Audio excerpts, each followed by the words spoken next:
Hello, everyone. I'm Sean Bolton. This is Teen Talks Politics. I have no idea what I'm talking about. Play the intro.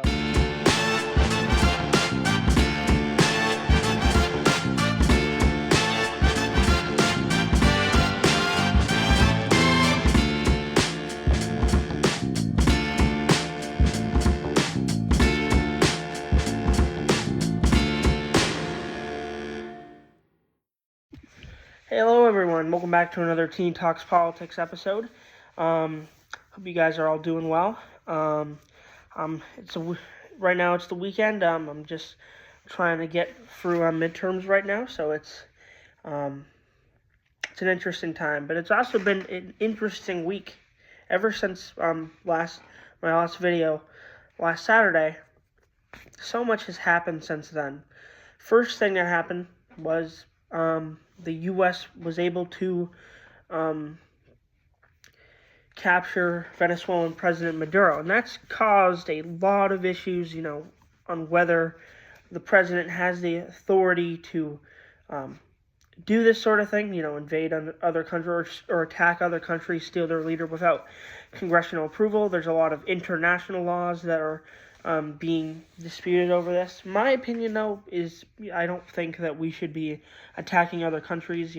It's really destabilized the destabilized the entire world, because now it's like, well, if you can, or if the U.S. can attack another country, then I can too, because we're supposed to be kind of the leader of the free world. So when we're attacking other countries, it really sets a bad precedent for other countries.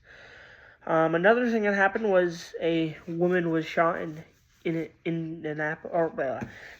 Minneapolis, and that has also been a huge debate on whether she was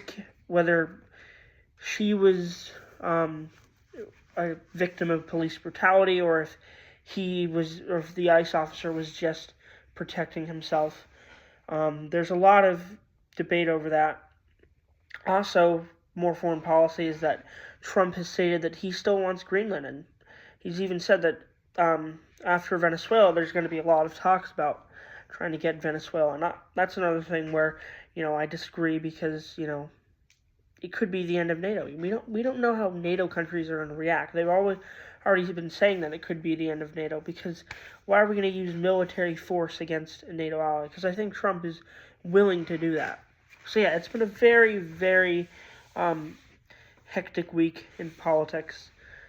And I think it really shows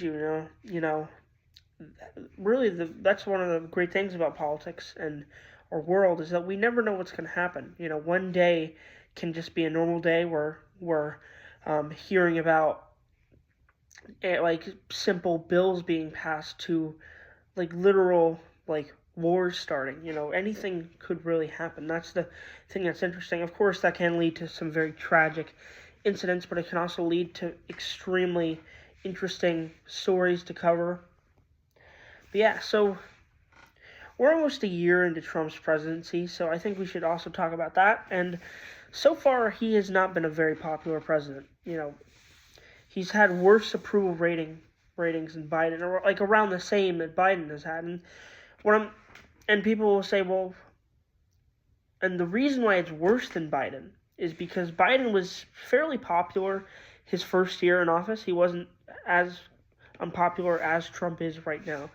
And I think there's a reason for that. And the reason is because Trump is not really focusing on the issues that really matter to people, the bread and butter issues of the cost of living. The cost of living hasn't really gone down. Of course, there's some prices that have been going down, but I don't really think that that's Trump's doing. We were already seeing prices go down from last year.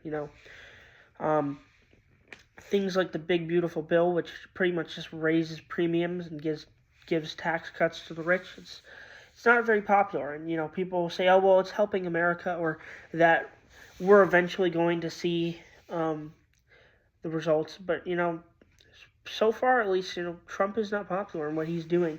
ICE raids are really unpopular, especially with the killing of Renee Good, 37-year-old Renee Good, who was a mother of 3 kids. Um, I've made a video of that. So I think, yeah, he's not a popular president right now, and I think he needs to really start. Um, if he needs to start um, trying to actually focus on issues that matter to Americans. If he wants to win this November, there's already signs that there could be a blue wave. I'm not going to say that there's going to be a full blue wave, but I think there is definitely a wave starting to occur, especially because these things get decided, like who people are going to vote for, they decide that months before the actual election happens. So anything could happen, and what he does could really affect his party.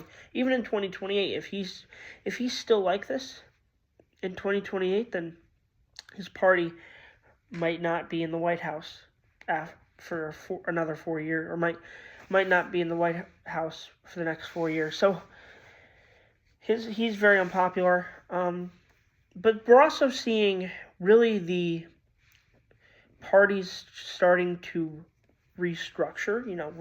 Because the parties are going to really have to make a decision come 2028, because we're really in a new era of politics. We're going to get out of we're going to be in the post-Trump era of politics, where he's not going to be able to run, and the MAGA movement, there's already sort of a rift growing in between the MAGA movement, because some people in the movement, especially younger people, feel that the Trump administration is not doing the America First agenda that he promised. But the Democrats also have a decision. Should they move more moderate? Should they move more progressive? Those are all a bunch of decisions that they're going to have to make. So yeah, it's been a hectic week. And I think what it really shows you is that 2026 is going to be a crazy year. The fact that we've had so much happen in just 1 week of 2026, I wouldn't be surprised if by the end of this year, so many things are going to be happening. There will be hundreds of things to cover. So I'm very excited for that. All right. Well, that's it for Teen Talks Politics, episode 2. See you in the next one.